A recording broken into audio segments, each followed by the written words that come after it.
तो सभी साथियों का दिल की गहराई से वेलकम, जोरदार स्वागत। मॉर्निंग में परमात्मा सभी का भला करे। और साथियों, लगातार जो मॉर्निंग सेशन चला हुआ है, इसमें सीखने को बहुत कुछ मिलता है। और उमेश कुमार मंडल जी तो एक बात बोलते हैं, जो लोग बोलते हैं कि नहीं हो सकता, उनको वो शख्स करके दिखाते हैं, उनको वो शख्स करके दिखाते हैं। और वही बात आपके लिए भी है कि सुबह सुबह 6 बजे अगर आप मीटिंग और ट्रेनिंग की बात करते हो तो लोग जगते नहीं हैं, उठते नहीं हैं, लेकिन आप करके दिखाते हो। तो सुबह का सेशन बहुत ही ज्यादा एनर्जी देने वाला होता है। मैं समझता हूं कि ये कुछ सीट होती हैं दोस्तों, कुछ सीट होती हैं, जैसे बुकिंग की सीट होती हैं। और सीट रिजर्व कौन सी करनी है, रिजर्व कौन सी करनी है, और जिसका पहले से दाव लग गया, यानी कि 6 बजे का सेशन आपने रिजर्व कर लिया, अब आप पर आपका इस पे हक हो गया, और पूरा जो है पूरा दिन आप चार्ज रहते हो। लेकिन ऐसे भी कुछ समय होते हैं जहां पर लोग ढीले ढाले होते हैं, फिर भी कुछ साथियों में चार्ज करने की उनमें क्षमता होती है। हमारे उमेश कुमार मंडल जी आज इसी शख्सियत का नाम है, जो हमें बताएंगे उनके जीवन की कहानी। दोस्तों, मैं पर्सनली जो वेटिंग में है सर, वो अभी वो वेटिंग में जो है वो चल रहे हैं। उमेश कुमार मंडल जी जो है वो अभी मेरे ख्याल से अभी स्क्रीन पे नहीं दिखाई दे रहे, लेकिन वो जल्दी से आ जाएंगे। नहीं सर, मैं आ गया। Okay sir, okay, thank you sir. अब कुछ वेटिंग में है तो मैं भी देख लेता हूँ कुछ वेटिंग में लोग हैं क्या। चलो, आ जाएंगे वेटिंग में। देखिए अगर इन शख्स के बारे में बोलूं, मैं सबसे ज्यादा प्रभावित हूं इंडस्ट्री में, क्योंकि कहते हैं जिस शख्स ने बड़े सपने नहीं देखे लेकिन सपने तो होते हैं, और सपने चूर हो जाते हैं जब हमारा कार्य उस प्रकार का नहीं होता है। बिहार के समस्तीपुर से चलकर जिस प्रकार से रोजगार की तलाश में पहुंचे लुधियाना जैसे बड़े शहर में, उसके आसपास डर तो लगता है दोस्तों। शुरू शुरू में कामयाबी का डर तो लगता है, कहीं कामयाब ना हो जाएं। बिना पैसे लगाए लाखों कैसे आएंगे, डर तो लगता था, लेकिन और कोई चारा भी नहीं था दोस्तों। और सर ने तो आज से काफी समय पहले, जब हम लोगों की जो है सोच इतनी बड़ी नहीं होगी, हमें पता भी नहीं होगा, और सर ने स्वीकार किया इस बिजनेस को। गरीबी की सारी बेड़ियों को तोड़ दिया, गरीबी की सारी बेड़ियों को तोड़ के दोस्तों आज अमीरी की बेड़ियों को पहन लिया। आज अमीरी के चक्कर में आ गए हैं। आज ऐसा आराम की सारी चीजें हैं, मौज मस्ती है, सब कुछ है।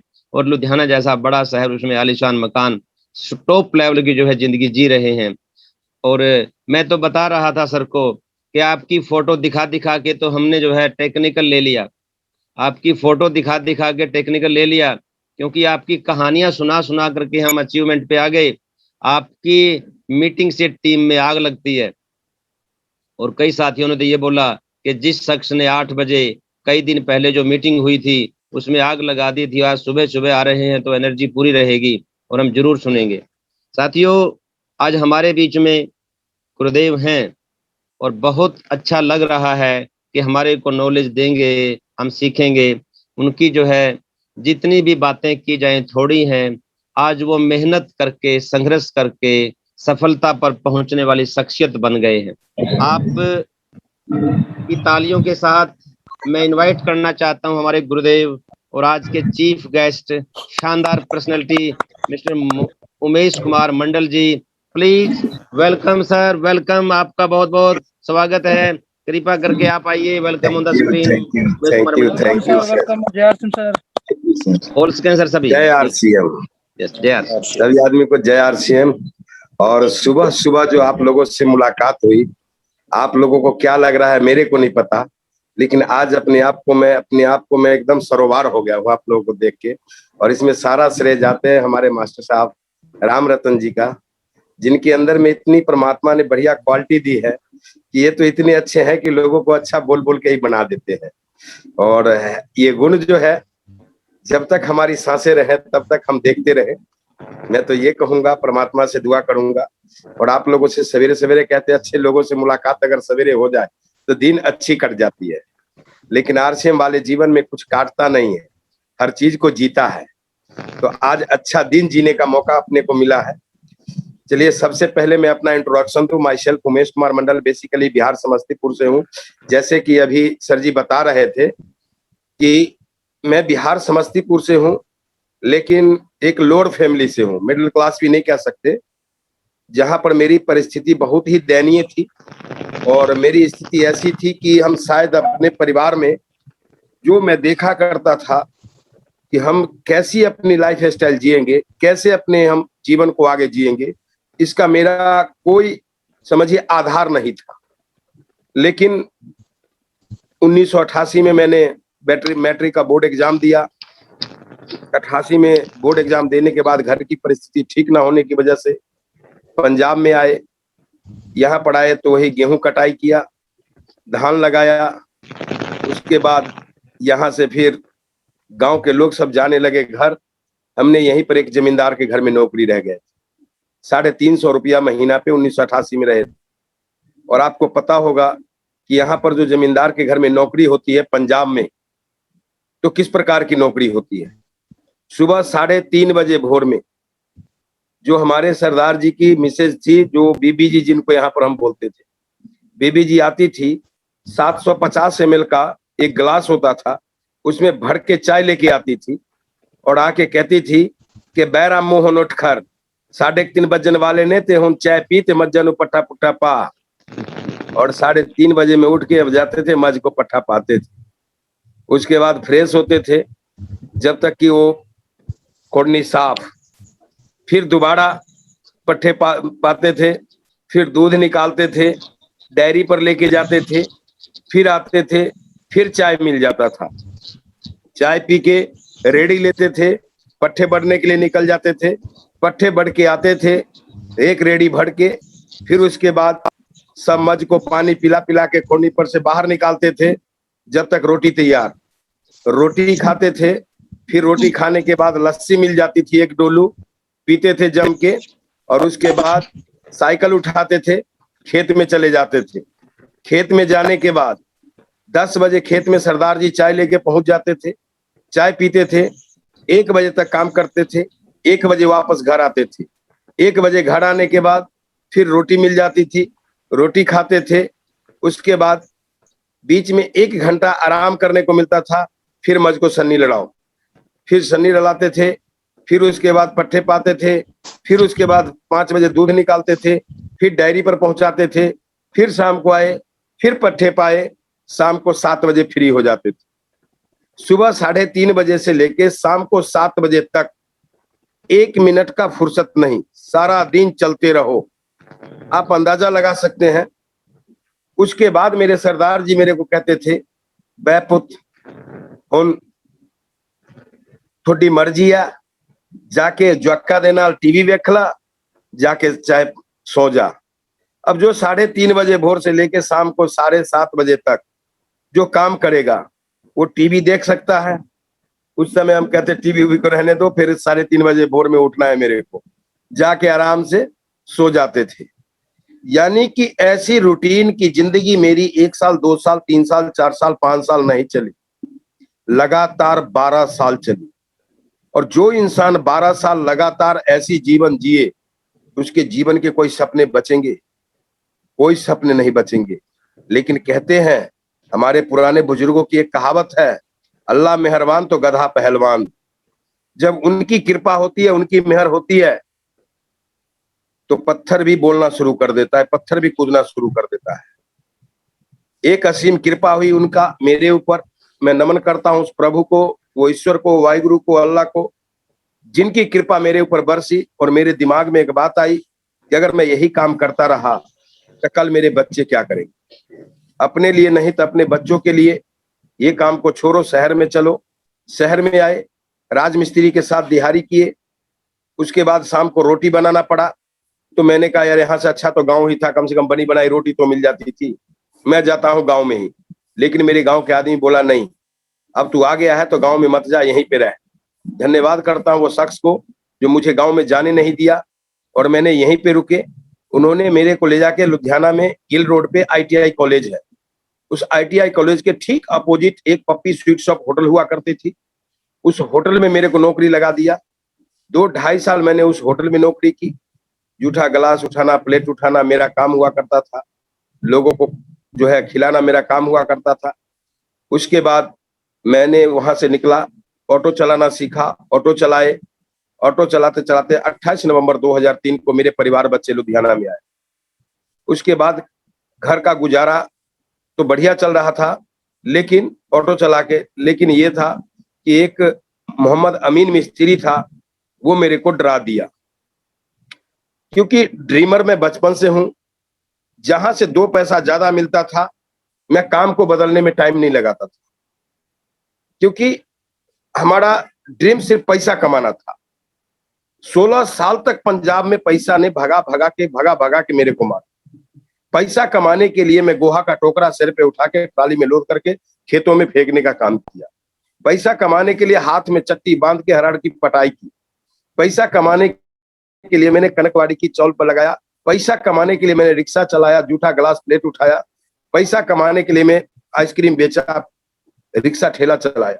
पैसा कमाने के लिए पता नहीं क्या क्या किया। कहते पैसा खुदा तो नहीं है, लेकिन गौर से देखे तो पैसा खुदा से कम नहीं।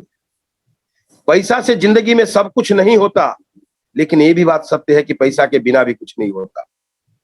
आज अगर मैं बात करूं, अगर मेरे पास पैसा होता तो शायद मैं पंजाब में ये धक्के खाने के लिए नहीं आता। आज इस जिंदगी का सबसे अगर अहम चीज अगर किसी के जेब पास में है तो वो पैसा है। कहते हैं जिस औरत को पति ना हो उसे विधवा कहते हैं, जिस औरत को पति ना हो उसे विधवा कहते हैं, और जिस मर्द के पास पैसे ना हो वो विधवा से कम नहीं होते हैं।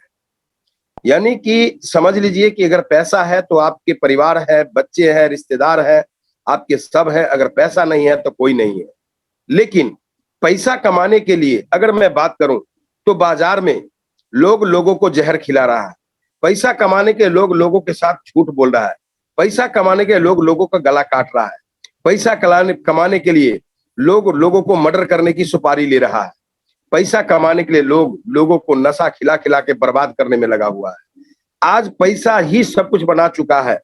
लेकिन हम एक असीम कृपा मेरे पर हुई कि उस वक्त एक मोहम्मद अमीन मिस्त्री जिसने मेरे को बोला, उमेश आने वाला समय जो है टाइल पत्थर का ट्रेड है, और टाइल पत्थर का काम अगर तू सीख लिया तो तेरी जिंदगी बन जाएगा। आने वाले समय में हर गरीब आदमी अपने घर में टाइल पत्थर लगाएगा। तू टाइल पत्थर का काम सीख ले। मैंने कहा सीखूंगा तो जरूर, लेकिन ये बताइए कि सिखाएगा कौन? कहते मैं सिखाऊंगा ना, चल मेरे साथ। उनको एक लेबर की जरूरत थी। मैंने कहा यार ऑटो चलाता हूँ। कहते कोई बात नहीं है।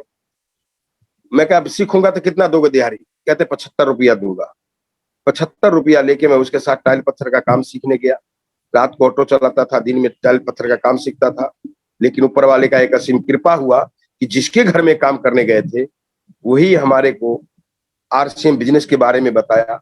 समझ में नहीं आती थी, क्योंकि बताने वाला आदमी करोड़पति था। उनका अपना चक्की स्पेयर पार्ट्स की फैक्ट्री, करोड़ों की लक्की ड्रा, होलसेल किराने की दुकान, फाइनेंसर का काम करते थे, और उनके पास ये बिजनेस था। और जब वो समझा रहे थे तो मेरे को लग रहा था कि ये अगर करोड़पति है तो इनका दोस्त भी करोड़पति होगा, इनका रिश्तेदार भी करोड़पति होगा। ये मेरे को क्यों फंसा रहे हैं? फंसाना होता तो उनको फंसाते। मैं जाता था दिहाड़ी करने, पाँव में प्लास्टिक का टूटा हुआ चप्पल, कुर्ता पैजामा होता था, हाथ में रोटी का डब्बा रोड भर के लेके जाते थे और रोज खाली करके लेके आते थे। ये हालात मेरी थी। लेकिन ऊपर वाले का कृपा हुआ, ये बिजनेस समझ में आई, इसका प्रोडक्ट यूज किया, प्रोडक्ट अच्छा लगा, प्रोडक्ट की वजह से शुरुआत किया। और शुरुआत करने का नतीजा हुआ कि मैंने लोगों को जब बताने के लिए जाता था तो लोग मेरी बातों को नहीं सुनता था। लोग मेरे को दुत्कार देता था, नकार देता था। लोग मेरे को कोई एक्सेप्ट नहीं करता था। प्रोडक्ट के बारे में बताते थे तो लोग कहता था भाग जा मेरे गेट पर से। ये नहीं कहता था कि मैं नहीं करूंगा, ये कहता था कि तू भी करना छोड़ दे। लेकिन एक चीज मेरे को बढ़ा के रखा, ये सिस्टम में मैं एक सही आदमी के हाथ में आया था। क्यों? कहते ये बिजनेस में एक चीज है, जो इंसान उस चीज को पकड़ लिया, ये जिंदगी में वो टेक्निकल बनने से पहले वो रुक ही नहीं सकता। एक गुरु अच्छा बनने से पहले रुक ही नहीं सकता। एक अच्छा मोटिवेटर बनने से पहले रुक ही नहीं सकता। और वो सब कुछ बनाने में एक ही आदमी का रोल होता है, और वो होता है upline. Active, effective and growing upline. क्यों? क्योंकि मैं प्रैक्टिकल इसका आपके सामने उदाहरण हूं। मैं डेली जाता था उनके पास, मेरे को नहीं पता था कि अपलाइन की वैल्यू क्या होता है। डेली जाता था, डेली अपलाइन मेरे को मोटिवेट करता था, पूरा मोटिवेट करता था, क्योंकि काम ही उनके यहाँ करते थे, और एकदम हवा भर देता था। शाम के टाइम जब लोगों के बीच में जाता था तो लोग मेरा हवा निकालने के लिए सुई नहीं मारता था, सुआ मार के हवा निकाल देता था, और मेरे को लगता था कि अब ये काम हम नहीं करेंगे, वापस घर आते थे, ये अपने बस का नहीं है। लेकिन मजबूरी थी कि सवेरे उन्हीं के पास काम जाना था। जब वहां जाते थे फिर उन्होंने पूछता था कि क्या बना, मैं कहता था बाबू जी छोड़ो, हटाओ, ये सब काम अपने बस का नहीं है, ये उसके लिए है जिसके पास पैसा हो, पर्सनालिटी हो, एजुकेशन हो, समय हो, वो लोग कर सकता है, मेरे बस का नहीं है। वो कहता था तू हताश क्यों हुआ? और दिन भर हम काम करते थे, वो बैठ के मेरे को समझाते थे, और शाम तक समझा मेरे को मोटिवेट करके पूरा गुब्बारा के जैसे फुला देता था। फिर शाम को जोश आ जाता था कि नहीं आज तो मैं करूंगा। फिर दिन में शाम में जाते थे और लोग मेरे को फिर वही सुआ मार के हवा निकाल देता था। ये डेली की रूटीन चलती थी। कहने का मतलब कि आपके रिश्तेदार है, आपके दोस्त है, आपके मित्र है, आपके पड़ोसी है, आपकी मम्मी है, आपके पापा है, आपके भाई है, आपके बहन है, आपकी पत्नी है, एनीथिंग, कोई भी आपके नॉन में है, एक भी आदमी आपको आरसीएम में कामयाबी की बातें नहीं कर सकता आपके साथ। क्यों? क्योंकि उनको आरसीएम के बारे में पता ही नहीं है। अगर पता होता तो वो आपको ज्वाइन करा देता। वो कोई नहीं आपको आरसीएम के बारे में पॉजिटिव बातें कर सकता है, और वो कोई भी आदमी आपको बहुत सारी इनकम लेने के लिए आपको बहुत बड़े स्टेज तक पहुंचाने का काम नहीं कर सकता है। वो करेगा तो आपके जीवन में एक ही आदमी है जो आपको आगे बढ़ा सकता है, वो एक ही आदमी है जो आपको जीवन को बेहतर बना सकता है, वो एक ही आदमी है जो आपको बड़ी से बड़ी पिन पर ले जा सकता है, और वो है आपको active, effective and growing upline. वो एक अपलाइन आप अपने जीवन में ढूंढ लीजिए। एलओएस में आपको बहुत ही अपलाइन होगा। कोई एक लाइन को, एक आदमी को ढूंढ लीजिए, और ढूंढ लेंगे। जैसे कि अगर मैं बात करूं तो आज की इस मीटिंग में हमारे श्री राम रतन शर्मा जी मास्टर साहब, मैं उनको दिल से नमन करता हूं। वो एक ऐसे इंसान हैं जिनको मैंने पहली बार देखा था, तब से लेके आज तक मेरे नजरों के सामने से उनकी चेहरा नहीं हटता। बहुत मैं दिल से प्यार करता हूं। हमारे टेक्निकल अचीवर, हमारे स्टार पर्ल अचीवर जो हमारे पवन शर्मा जी, इतने प्यारे हैं, इतने प्यारे हैं, जिनका मेरे पास शब्द नहीं है। जब भी उनसे बात होती, जब उनका फोन आता है, तो सच मानो मैं दिल से कहता हूं, मेरे शरीर में खून भर जाता है, खून बढ़ जाता है। इतना माने स्नेह करता हूं, और उनकी आवाजों में इतनी दम है। मैं दिल से नमन करता हूं ऐसे शख्स को, और ऐसे ऐसे शख्सियत है। राजेश वत्स जी से मैंने मिला था, जब मीटिंग में गया था, वहां पे एंकर का काम यानी एमसी का काम किए थे, और उनका जो है मैंने स्पेशल वत्स साहब का मैंने कहा था कि मीटिंग लुधियाना में रखाएंगे, और संजोग बस नहीं हो पाई। लेकिन सोच के देखिए, लीडरशिप की मुकाम पर थे, और उस समय से उनकी इतनी गजब की नॉलेज है उनके पास। मैं तो कहता हूं बड़े खुश नसीब लोग हैं जिनके पास ऐसे एलओएस, ऐसे लाइन ऑफिसर है, और ऐसे लोग शख्स हो तो पता नहीं क्या से क्या कर जाए। ये जो हमारे सतीश वत्स जी है, इनके पास ओए होए, मैं तो मीटिंग में देखा था, मैं कहा ये लोग जो है ना, पता नहीं आरसीएम में कहां से कहां किसको उड़ा के लेके चले जाएंगे। तो ये सारी चीजें जो है ऐसे शख्स का है, और ऐसे शख्स से हमें सवेरे सवेरे मुलाकात हो रही है। हम आप लोग क्या कर रहे हो, नहीं क्या बनोगे नहीं बनोगे मेरे को नहीं पता, लेकिन एक बात है, आप लोगों से मिलके मैं बड़ा धन्य हो जाता हूं, और मेरे को बहुत अच्छा लगता है। आज अगर मैं बात करूं तो ऐसे ऐसे शख्स हैं जिन्होंने आप लोगों को डील कर रहे हैं। मेरे को जब ये चीज का पता चला कि अपलाइन जो है, जब पूरे महीना घूमा और पूरे महीना नेगेटिव होता रहा और अपलाइन के टच में था, वो मेरे को पॉजिटिव करता रहा, और पॉजिटिव करने का नतीजा हुआ कि पूरे महीने में 5 लोग आए, 693 का चेक बना। फिर 500 से अगले महीने में 25-30 लोग आए, 100-150 लोग आए, 200, 500, 1000, 2000, 5000, 10000, 20000, 50,000, 1 लाख, 1.5 लाख, 2 लाख। आज अगर मैं बात करूं तो आज के समय में कम से कम 3 लाख प्लस आदमी मेरे ग्रुप में है। पूरे इंडिया में जो लुधियाना से मैंने निकला था, मैंने नहीं जानता था कि जिस गली में था उस गली के लोग मेरे को जानेगा कभी। पूरा लुधियाना कवर किया, पूरा पंजाब कवर किया। हिंदुस्तान का शायद कोई स्टेट हो जहां पर मेरी कदम ना पड़ी। जो मैंने जिंदगी में बिहार से पंजाब आते थे, जनरल बोगी में धक्के खाते, ट्रेन में कभी रिजर्वेशन करा के नहीं आया था। आज अगर मैं बात करूं तो हवाई जहाज की सफर ऐसे किया हूं जैसे लोग बसों के सफर करते हैं। इंडिया के बाहर भी मैं घूमने गया, दुबई भी घूम के आया विद फैमिली। आज ये सिस्टम को लोग अनमने ढंग से करते हैं। इस सिस्टम में आते हैं तो लोग अपलाइन के ऊपर देखते हैं, सिस्टम में आते हैं तो कहते हैं मेरा सीनियर मेरे को करके देगा। आपको मैं बता दूं, मेरा सीनियर जो थे, जो मेरे को ज्वाइन कराए थे, आज वो इस सिस्टम में नहीं है, वो सिस्टम छोड़ के चले गए।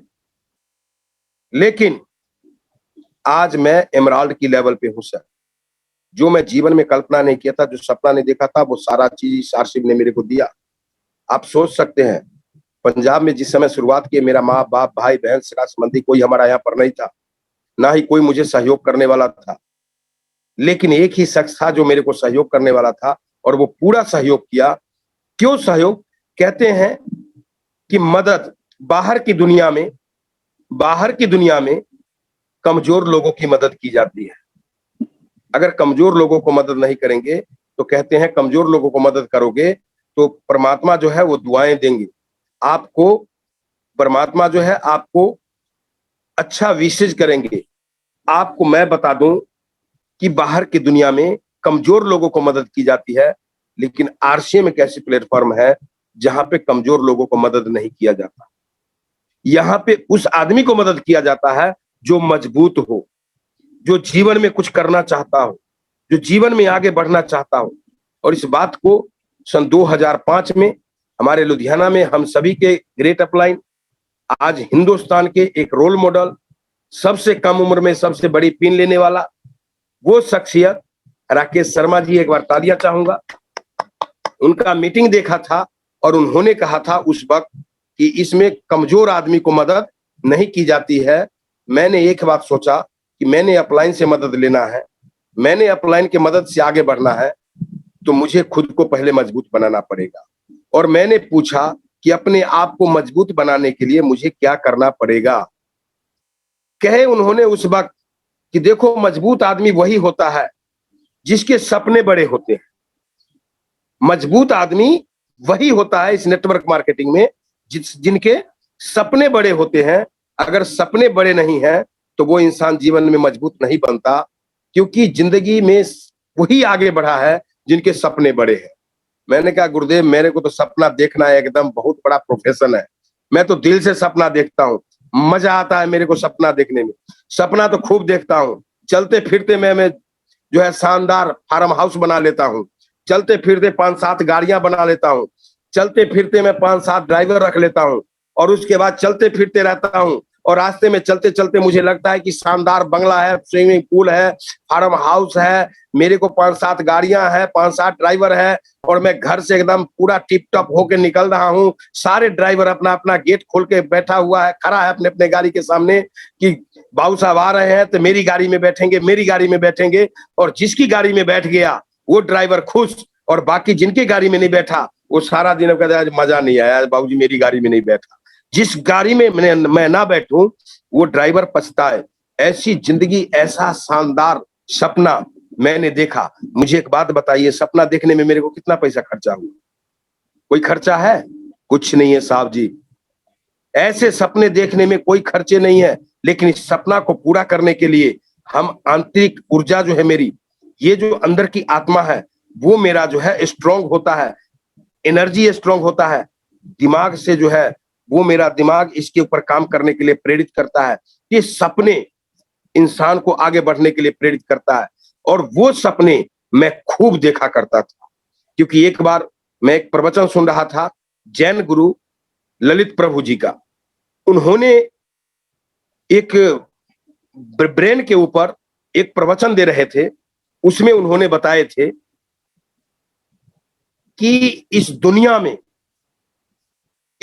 में परमात्मा ने इंसान को सबसे अगर कीमती चीज अगर कोई दिया है, जो हीरा और कोहिनूर से भी बढ़ के कीमती है, वो चीज जो इंसान को परमात्मा ने दिया है, और वो क्या दिया है? वो दिया है दिमाग। और ये दिमाग, कहते हैं जिसके पास दिमाग नहीं है उसकी जीवन न जीवन के बराबर है। गांव मोहल्ले में भी कहते होंगे कि आदमी, ये बच्चा है, इसके पास दिमाग नहीं है, मंद बुद्धि है। ये दिमाग जो है, एक इसमें बहुत बड़ी विडंबना है। उन्होंने बताए कि जब बच्चा जन्म लेता है तो उसके शरीर बढ़ते हैं, पांव बढ़ता है, हाथ बढ़ते हैं, बाल बढ़ता है, नाखून बढ़ता है, हर चीज बढ़ता है। ये अपने आप बढ़ता है। इसको बढ़ाने के लिए कोई स्कूल, कॉलेज या गुरुकुल में नहीं जाना पड़ता, ये अपने आप बढ़ता है। ये प्रकृति का देन है कि एक बच्चा जन्म लेता है, ये सब कुछ अपने आप बढ़ता है। लेकिन इसी शरीर का एक अंग है, वो है दिमाग। वो दिमाग अपने आप नहीं बढ़ता, उसको बढ़ाना पड़ता है। जो इंसान अपने दिमाग को बढ़ा लिया, वो इंसान इसी दिमाग से कोई नटवरलाल पैदा लेता है, कोई आइंस्टीन पैदा लेता है, और इसी दिमाग से कोई, कहते हैं कि रावण भी पैदा होता है और राम भी पैदा होता है, इसी दिमाग से होता है। अब हमने इस दिमाग को किस तरफ विकास करना है, वो हमारे ऊपर डिपेंड करता है। जब मैं उस प्रवचन को सुना, मेरे को ऐसा लगा कि नहीं, ये तो शानदार प्रवचन है, और अपने दिमाग को बढ़ाना हमारे ऊपर डिपेंड करता है। मुझे अगर चाहे कोई भी अच्छी से अच्छी बातें घोल के पिला दे, वो बात मेरे को नहीं अंदर आ सकता, लेकिन हम अगर चाहें तो हर चीज को प्राप्त कर सकते हैं। और ये चीज मैंने इस सिस्टम में आया, तो सिस्टम में आने के बाद पता चला। मेरे को 16 साल हो गया इस सिस्टम में, 17वां साल चल रहा है। लेकिन आपको मैं बता दूं, 16 साल जो हम लोगों ने काम किया, ना तो नेटवर्क के बारे में नॉलेज हमें था, न नेटवर्क के बारे में नॉलेज हमारे अपलाइन को था, लेकिन इतना एक विश्वास था कि इस नेटवर्क से हम लाखों रुपया महीना कमाएंगे, इस नेटवर्क से अपने परिवार और बच्चों को बेहतर जिंदगी देंगे। लेकिन इतना मेरे को पता था कि ये नेटवर्क से हम अपने जीवन को नहीं, बल्कि हम अपने साथ आने वाले लोगों को जीवन बदल देंगे। लेकिन इसको करना कैसे है, ये सीखने में 16 साल लग गया। आज अगर मैं बात करूं तो इस सिस्टम में पहले लोग 5 साल, 7 साल, 8 साल में टेक्निकल बनता था। 3 साल से पहले तो बनता ही नहीं था। लेकिन आपको मैं बता दूं साहब, ये सिस्टम में वही आगे बढ़ता है और जल्दी रॉयल्टी और टेक्निकल लेता है, एमराल्ड बनता है, जिनके पास भूख है।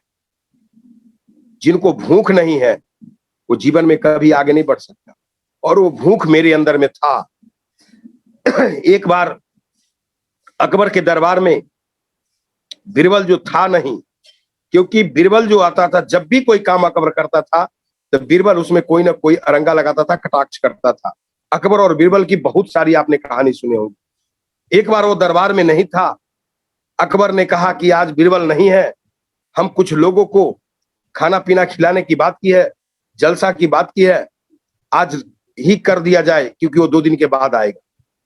और फटाफट जलसा का एक प्रोग्राम कर दिए, शानदार नाना प्रकार के 16 प्रकार के व्यंजन बना दिए, और कहते सबको इनवाइट कर दिए, पूरा एकदम शानदार राजमहल को सजा दिए। लेकिन अचानक बीरबल 2 दिन के बाद आना था, उसी दिन पहुंच गया, घर पर से आराम से खा पी के आया। जब आया वहां पे तो देखा पूरा जलसा लगा हुआ। अकबर को देखा, अकबर को कहता जहां पना ये क्या हुआ? कहते यार तू आ गया, 2 दिन के बाद आना था। कहते जहां पना काम खत्म हो गया तो आना ही था, बट ये इतना सजावट का मतलब नहीं। कह यार तू नहीं था तो मैंने सोचा कुछ जलसा करने का प्रोग्राम करें, अगर आ गया है तो चल पहले तू ही खा ले, बाद में जो है लोगों को खिलाया जाएगा। तो कहते हैं वो जो हलवाई था लंगड़ी, उसको बोलते हैं कि ऐसे करो, पहले बीरबल को खिलाओ, बाद में देखा जाएगा। जब बीरबल को खाना परोस के ला के सामने दिया, बीरबल को कहता है अकबर कि खाओ बीरबल और बताओ कि कैसा है, बना है। जब दिया कहते जहां पना खाने का तो चीज इतना बेहतर बना है, इतना गजब का स्वाद है, आहा, लेकिन वो नहीं है।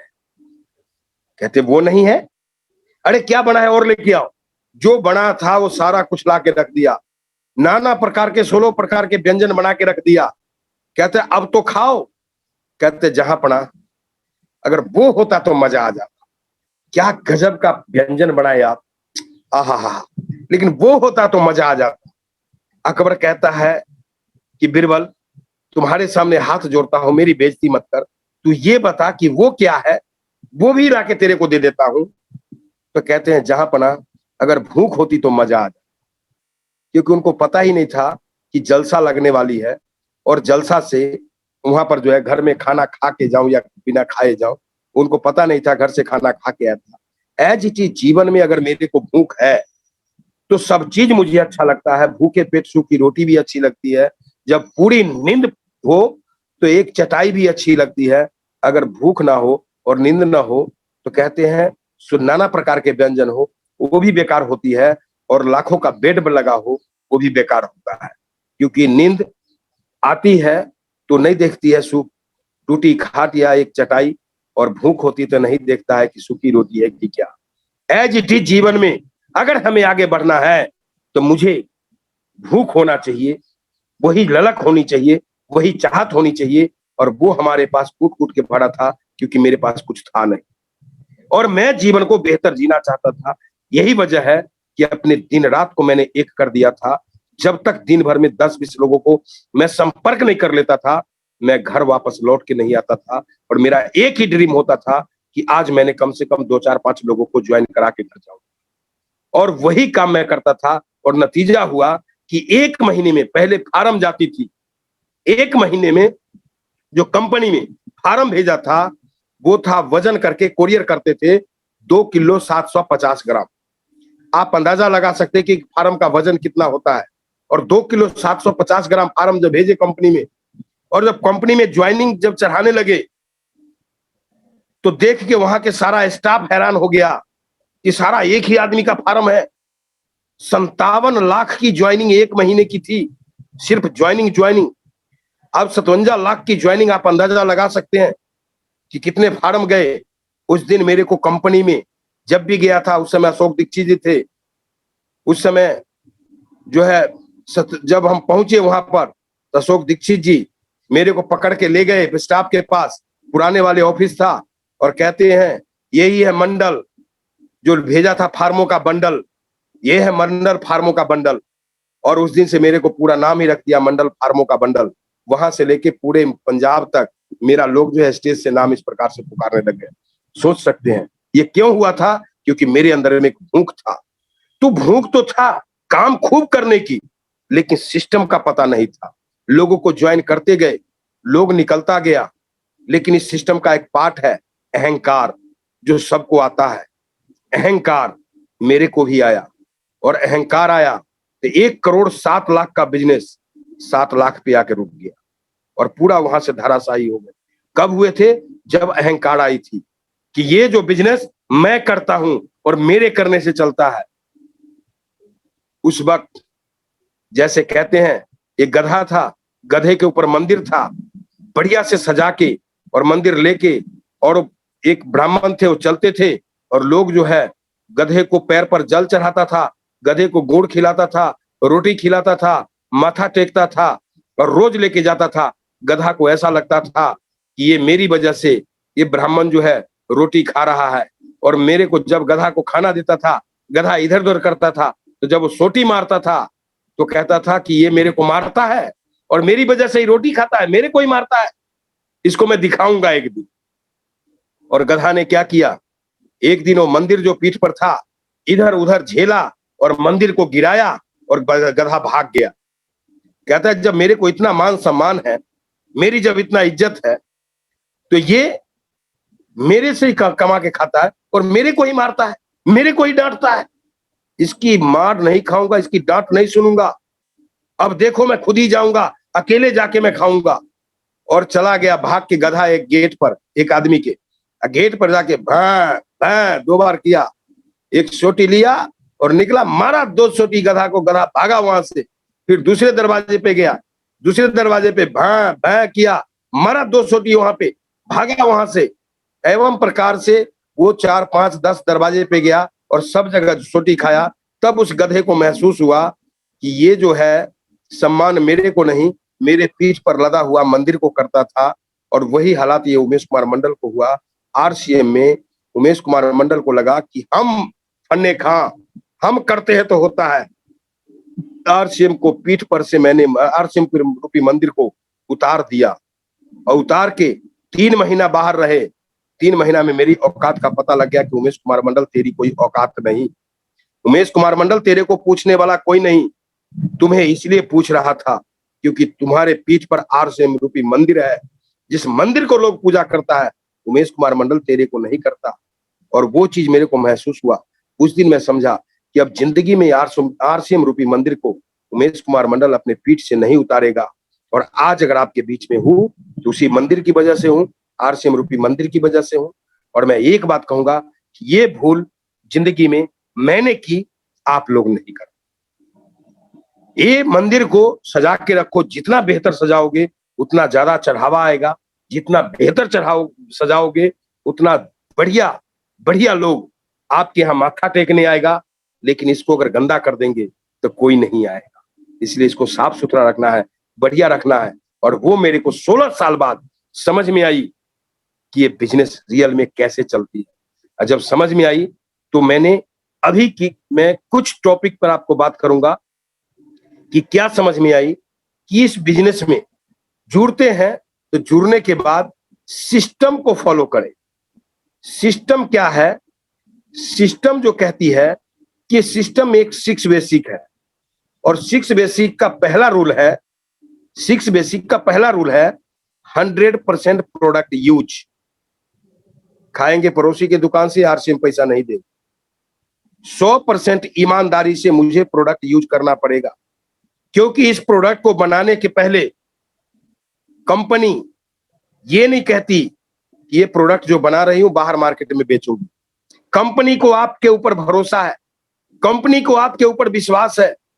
कंपनी आपके ऊपर 100% नहीं 1000% विश्वास करती है कि जो प्रोडक्ट बना के और मैं भेज रहा हूं डिपो पे, वहां से जाएगा पिकअप सेंटर पे, आप जरूर खरीदोगे।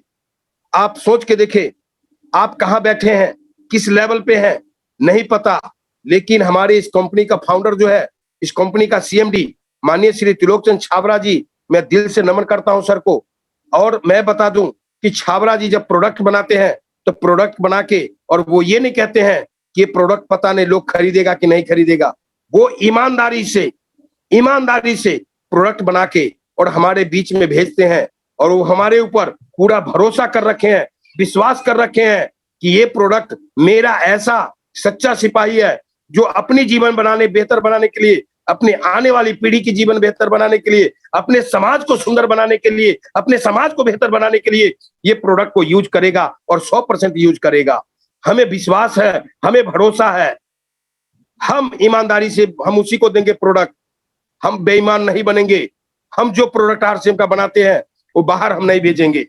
सोच के देखे, हमारे ऊपर इस कंपनी के फाउंडर, इस कंपनी के सीएमडी माननीय श्री त्रिलोकचंद छाबड़ा जी हमारे ऊपर इतना विश्वास करते हैं। उस विश्वास को अगर हम तोड़ देंगे तो भगवान हमें माफ नहीं करेगा। आरसीएम में जो प्रोडक्ट आ गई, ईमानदारी से अपने आप के साथ कमिटमेंट करके, झूठ नहीं बोल के इसका प्रोडक्ट 100% यूज करना है। क्योंकि अगर हमने नहीं यूज किया तो हम बेईमान बन जाएंगे, और हम बेईमान जीवन में कभी बनना नहीं चाहते। जब मैंने एक बार ये बात मैंने वीसी जी के मुंह से सुना था, उस दिन मैंने कमिटमेंट किया अपने आप से कि मैं बेईमान जीवन में नहीं बनूंगा। अब मैंने 100% प्रोडक्ट यूज करूंगा। और इसका 6 बेसिक का पहला स्टेप है 100% प्रोडक्ट यूज। साथ में एक डिस्प्ले वॉल इसलिए खोलना जरूरी है, कि अभी लॉकडाउन का पीरियड चल रही है। इस लॉकडाउन के पीरियड में अगर हम बात करें तो इस लॉकडाउन के पीरियड में लोग जो है बाहर नहीं निकलते हैं। कब किसके घर में नमक खत्म हो जाए, साबुन खत्म हो जाए, वॉशिंग पाउडर खत्म हो जाए, घर में कब हल्दी मिर्च मसाला खत्म हो जाए, कोई पता नहीं है। अगर आपके पास अगर डिस्प्ले वॉल है तो घर में कभी कमी नहीं होगी, हमेशा पूरा रहेगा। इसलिए डिस्प्ले वॉल खोलना जरूरी है। और डिस्प्ले वाल खोलेंगे तो साथ में सिस्टम में कहते हैं कि किसी भी संस्था में आप चले जाएं, किसी भी धार्मिक संस्था में चले जाएं, किसी भी भौतिक संस्था में चले जाएं, तो आपको वहां पर एक क्लब होता है और उस क्लब का जो मेंबर होता है उसका सम्मान बहुत होता है। जैसे एलआईसी है, एलआईसी में सीएम क्लब का मेंबर जो होता है उसकी सम्मान बहुत होता है क्योंकि वो क्लब का मेंबर है। जैसे मान लेते हैं धार्मिक स्थल में राधा स्वामी है, उनमें जाइए, उनमें भी क्लब होता है। उस क्लब का जो मेंबर होता है उनकी पूरी वैल्यू पकड़ होती है। जो क्लब के मेंबर नहीं होते हैं वो फॉलोअर होते हैं, उनको दुनिया नहीं जानती है। आप किसी भी संस्था में चले जाएं, निरंकारी में चले जाएं, वहां पर एक क्लब होता है, उस क्लब के मेंबर होता है और क्लब को जो मेंबर होता है उन्हीं को पहचान होता है और कई प्रकार के क्लब होता है। एज इट इज इस आरसीएम में अगर आप आए हैं तो आरसीएम में भी क्लब है, उस क्लब का आप मेंबर बने। उस क्लब को मेंबर बनने के लिए कुछ कंडीशन होता है, उस कंडीशन को फॉलो करना पड़ता है। और यहाँ पर अगर आप चाहते हैं कि मेरे को कंपनी लेवल पर मेरा सम्मान मिले, कंपनी के सीएमडी है उन्होंने मेरे को सम्मान करे, तो 1 से 10 तारीख के बीच में 5000 बिजनेस वॉल्यूम का प्रोडक्ट परचेज करें और डायमंड क्लब करें। अगर डायमंड क्लब करते हैं लगातार 1 साल तो 3 दिन 2 रातें रहना, ठहरना, खाना पीना सारी कंपनी की तरफ से एक सम्मानजनक डायमंड क्लब पिन से सम्मानित किया जाएगा। आवाज जा रही है सर? हाँ सर, बिल्कुल बिल्कुल सही जा रही है जी। सम्मानजनक पिन से नवाजा जाएगा। और आपको बता दूं, इस कंपनी का जो सीएमडी है माननीय श्री त्रिलोकचंद छाबड़ा जी खुद आपको 2 दिन आपको मॉर्निंग सेशन में आपको जो एकेडमी देंगे, वो परमात्मा का जो नूर इस दुनिया में बड़े बड़े संत महात्मा है, वो भी आप कहोगे कि दुनिया का सारा संत फेल उनके सामने। क्योंकि भौतिक और आर्थिक और आध्यात्मिक दोनों नॉलेज से सरोवार कर देते हैं, तो वो मौका आपको मिलेगा। अरे मुकेश अंबानी की कंपनी में काम करते करते एक मैनेजर के लेवल पे पूरी जिंदगी बीत जाती है, पेंशन लेके दुनिया छोड़ के चले जाते हैं, लेकिन मुकेश अंबानी से उसकी मुलाकात नहीं हो पाती। लेकिन आपको मैं बता दूं कि मुकेश अंबानी एक दिन त्रिलोकचंद छाबड़ा जी को पैर पर गिरेंगे और कहेंगे कि मेरा प्रोडक्ट आप सेल कर दो साहब, आपके बिना मेरा काम चलने वाला नहीं है। क्योंकि आपको मैं बता दूं, आज के समय में अगर अभी की बात करूं तो बच्चा लेना, जन्म लेना बंद नहीं हुआ, आदमी को मरना बंद नहीं हुआ, कपड़ा पहनना लोग बंद नहीं किया, खाना बंद नहीं किया, नहाना बंद नहीं किया, शादी ब्याह होना बंद नहीं हुआ। जब सब कुछ परंपरागत रूप से चल ही रही है तो आज मंदी कहाँ आ गई? बाजार में लोग कहते हैं मंदी हो गई, मंदी हो गई। कहाँ मंदी हुई? मंदी अगर होती तो लोग भूखे रह जाते, कपड़ा नहीं पहनते, नहाते नहीं, कपड़ा नहीं धोते, हर चीज कर रहे हैं, तो फिर मंदी कहाँ आई? सन 2005 में केपीएमजी का एक रिपोर्ट आया था कि हिंदुस्तान में मात्र 7,000 करोड़ डॉलर का व्यवसाय है, लेकिन यही अमेरिका में 1.5 लाख करोड़ डॉलर का व्यवसाय है। वही केपीएमजी ने कहा था कि सन 2020 में इंडिया में 15,000 करोड़ डॉलर का व्यवसाय होगा, जिस प्रकार की ग्रोथ चल रही है। लेकिन आपको बता दूं कि सन 2020 का सर्वे आया, वो 15,000 करोड़ डॉलर का नहीं व्यवसाय हुआ, 17,000 करोड़ का हुआ। अब उसके अनुमान से भी 2,000 करोड़ ज्यादा हुआ। वही केपीएमजी ने फिर एक सर्वे करके बताया है कि आने वाले 2025 में जिस रेशियो से चल रही है 2025 में 65,000 करोड़ डॉलर का व्यवसाय होगा। मुझे एक बात बताइए, 17,000 करोड़ का जो हमारी आरसीएम डायरेक्ट सेलिंग ने जो व्यवसाय किया और डायरेक्ट सेलिंग सारे मिलकर व्यवसाय किया, वो व्यवसाय किसका था? मार्केट का था। लेकिन मार्केट का व्यवसाय 17,000 करोड़ छीना। अभी तो थोड़ी मंदी आई है साहब। 2025 में जब 65,000 करोड़ होगा, उस दिन छोटे मोटे दुकानदार उड़ जाएगा, रहेगा नहीं। उस छोटे मोटे दुकानदार की मजबूरी हो जाएगी 2025 में और कहेगा कि भाई साहब मेरी भी एंट्री लगा दो। मैं तो बड़े गलत किया कि मैंने आपकी बातों को उस दिन नहीं समझा। अगर मैंने खाली एंट्री लगा के खा रहा होता तो शायद मेरी जिंदगी बन जाती। आने वाले समय में ये हाल होने वाला है। इसलिए आज आपके पास डिस्प्ले वॉल होना जरूरी है, इसलिए आपको डायमंड क्लब करना जरूरी है। डायमंड क्लब करने लग जाते हैं, इससे ऊपर का क्लब है डबल डायमंड क्लब, उसके बाद उसको कीजिए और सम्मान आपको बढ़ जाएगी। उसके बाद ये कर जाते हैं, इसके ऊपर का क्लब है स्टार डायमंड क्लब, और सम्मान बढ़ जाएगी और कंपनी का फाउंडर आपको हिल स्टेशन घुमाने के लिए लेके जाएगी। और बहुत सारे आपके अपलाइन है, जिन्होंने हिल स्टेशन घूम के आए हैं, स्टार डायमंड क्लब करके, इसमें पवन शर्मा जी को मैं सैल्यूट करता हूं कि उन्होंने जो क्लब आती है सबका बनता है, सबको बन जाते हैं वो। आप अंदाजा लगाइए सर, अगर वो कर सकते हैं तो हम सभी क्यों नहीं कर सकते। इसमें किसी के लिए कोई रोक टोक नहीं है, किसी के लिए कोई बंदिश नहीं है। टीसीजी के सामने हर एक डिस्ट्रीब्यूटर एक जैसा है और उसको जो करना बहुत जरूरी है। तो ये चीज 16 साल बाद समझ में आई, ये अब लोगों को बता रहे हैं। दूसरी सिस्टम की बातें समझ में आई कि अगर आप इस सिस्टम में, एक आदमी जब ज्वाइन करता है तो कहता है कि मेरे को क्या काम करना पड़ेगा, कितना करना पड़ेगा, जरा मेरे को बताओ। तो मैं लोगों से एक ही बात पूछता हूं कि ये बताओ कि आप आरसीएम से कितना पैसा कमाना चाहते हो। कहते यार ये कोई पूछने वाली बात। मैंने नहीं, बताओ कितना कमाना चाहते हो, 10,000, 20,000, 30,000, 50,000, 1 लाख, 1.5 लाख, कितना कमाना चाहते हो। तो मैं 50,000 रुपया महीना कमाना चाहता हूं। तो 50,000 रुपया महीना कमाने के लिए आपके पास एक बढ़िया सा काम करने का तरीका है कि 50,000 रुपया अगर हम बाजार में जाके मार्केट में, अदर मार्केट में अगर कमाना चाहते हैं तो मुझे कम से कम डिप्लोमा करना पड़ेगा। दूसरे, एक तो वो करना पड़ेगा कि आपको पैसा कमाने के लिए बढ़िया पढ़ाई लिखाई, बढ़िया डिप्लोमा। दूसरे नंबर पे आपको करना पड़ेगा कि कम से कम आपको करोड़ों रुपया लगा के व्यवसाय करना पड़ेगा, पूरा आपको रिस्क लेना पड़ेगा, तब जाके आप कमाओगे। यहां पर आपको 50,000 रुपया महीना आएगा, इसके लिए आपको यहां पर भी कुछ पैसा इन्वेस्ट करना पड़ेगा। बिना पैसा लगाए कहीं व्यापार नहीं होता, पैसा तो लगाना पड़ेगा, नंबर 1। नंबर 2, आपको पैसा लगाने के साथ साथ आपको शारीरिक मेहनत करना पड़ेगा और जिम्मेदारी लेना पड़ेगा। तो क्या करना पड़ेगा, जिम्मेदारी में क्या होगा, शारीरिक मेहनत क्या होगा। शारीरिक मेहनत ये होगा कि आपने अपनी पैसा कमाने के लिए, यह है नेटवर्क मार्केटिंग, आपको नेटवर्क का निर्माण करना पड़ेगा। और नेटवर्क का निर्माण कैसे करना पड़ेगा, ये नहीं कि 2 लगाओ तो आपको आ जाएगा, नहीं आएगा भाई। 2 लगाने से कुछ नहीं आएगा, क्योंकि टर्नओवर 2 से कितना होगा, जितना होगा उतना ही आएगा। लाखों कमाना चाहते हैं तो लाखों का, करोड़ों का टर्नओवर चाहिए। अगर हजारों कमाना चाहते हैं तो लाखों का टर्नओवर चाहिए। और लाखों का टर्नओवर करने के लिए आपके पास एक नेटवर्क बनाना पड़ेगा। और नेटवर्क बनाना का कितना पड़ेगा, आपका 2 लाइन है, ए और बी, दोनों लाइन में एक टैप रूट खड़ा करना है, एक के नीचे एक के नीचे एक के नीचे एक के नीचे एक के नीचे एक करके। ए में 100 लोग और बी में 100 लोग। कितने दिन में करते हो आपके ऊपर डिपेंड करता है। आप 2 महीना में कर लोगे तो 2 महीने बाद 50,000, अगर 6 महीने में करोगे तो 6 महीने बाद 50,000, अगर 1 साल में करोगे तो 1 साल बाद 50,000, अगर 2 साल में करते हो तो 2 साल में 50,000।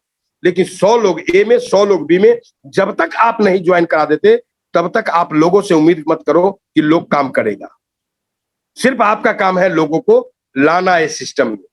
जब लोग आ जाए तो दूसरा काम आपका बनता है जिम्मेवारी वाला, कि उन लोगों को वही काम आप सिखाओ जो आपने प्रोडक्ट यूज किया, जो आपने डिस्प्ले वॉल खोला, जो डायमंड क्लब किया, जो आपके टैप रूट में है, उनको जो है यही काम आपने सिखाना है। अगर वो पैसा कमाना चाहते हैं तो उनको बताइए कि आप भी ए में 100 लोग और बी में 100 लोगों का टैप रूट खड़ा करो, जो पैसा कमाना चाहते हैं। और मैं गारंटी लेता हूं कि 100 लोग ए में और 100 लोग बी में है तो आपका अगर रिजल्ट 20% भी आती है तो 20 लोग ए में और 20 लोग बी में आपके जैसे काम करने वाला मिल गया, आपका 1 लाख रुपया महीना कहीं नहीं जाता, आसानी से आएगा। और ये काम आप कितने दिन में करते हो, जितने दिन में कर लोगे उतने दिन में पैसा आ जाएगा।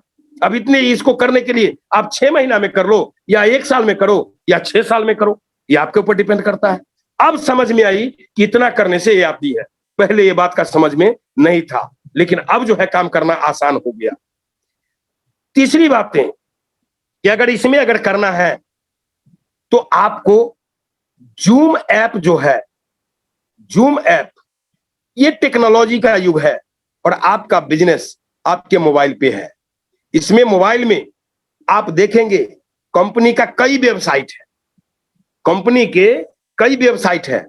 न्यूट्रीचार्ज.in अलग है, गुड.in अलग है, हरित संजीवनी का अलग है, आरसीएम का जो है, आरसीएम में जो .com अलग है, rcmbusiness.com अलग है। हाँ जी, आरसीएम का जो है पीयूसी केयर का अलग है, पीयूसी का अलग है, डिस्प्ले वॉल का अलग है। हाँ जी, आपके डिस्ट्रीब्यूटर को देखने के लिए, बिजनेस देखने के लिए अलग है, अलग अलग कितने सारे वेबसाइट है, लेकिन हर एक वेबसाइट का आपके पास नॉलेज होना चाहिए। और वो नॉलेज कौन देगा? आपके पड़ोसी नहीं देगा, आपके घर का मेंबर नहीं देगा, आपके नॉन के लोग नहीं देगा, वो देगा जानकारी तो आपके अपलाइन देगा। और वो अपलाइन से जब मेरे को बताया, मैं तो भाई अपलाइन को वो सब कुछ मान लिया जो इस दुनिया में आने के बाद जिनकी श्रद्धा लोगों की होती है ईश्वर वाहिगुरु अल्लाह पे। मैं कहता हूं उसको तो मैं देखा नहीं, सिर्फ अनुमान कर रहे हैं, विश्वास कर रहे हैं, जिनको मैं देखा नहीं, लेकिन वो ईश्वर वाहिगुरु अल्लाह बन के जो मेरे को साक्षात आगे बढ़ाने के लिए अच्छी सोच, अच्छी विचार, अच्छी संगत, अच्छी इनकम, अच्छी रुतबा, अच्छी पहचान, अच्छी जीवन शैली, वो सब कुछ सिखाने वाला जो आदमी हो, वो भगवान से बढ़ कम हो नहीं सकता। वो जो आए हैं वो ईश्वर के रूप में हमारे अपलाइन के बन के आए हैं, जो मेरे को आगे बढ़ाएगा। उन्हीं को पूजा क्यों ना करूं, उन्हीं को क्यों ना मानूं, और मैं उन्हीं को मानता हूं। और मेरे भाई, अगर आप लोग भी उन्हीं को मानेंगे तो मेरा मानना है कि दुनिया की वो सारी चीजें जिसकी आपने बचपन से उम्मीदें की, आपके कदमों में होगी। दुनिया की कोई ताकत रोक नहीं सकती।